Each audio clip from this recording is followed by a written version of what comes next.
एक 10 साल का लड़का रात में अपने घर में अकेला था। अचानक किचन की तरफ से फ्रिज के अंदर से अजीब आवाज आने लगी। लड़का डरते डरते किचन की ओर बढ़ा। उसका दिल जोर जोर से धड़क रहा था। वो फ्रिज के सामने खड़ा हो गया। आवाज अब और तेज हो चुकी थी। हिम्मत करके उसने धीरे से फ्रिज का दरवाजा खोला और जैसे ही उसने अंदर देखा, उसकी सांस रुक गई।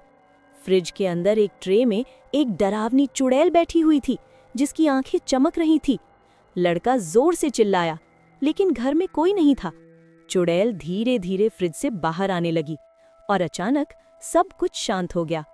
उस दिन के बाद वो लड़का कभी कहीं दिखाई नहीं दिया।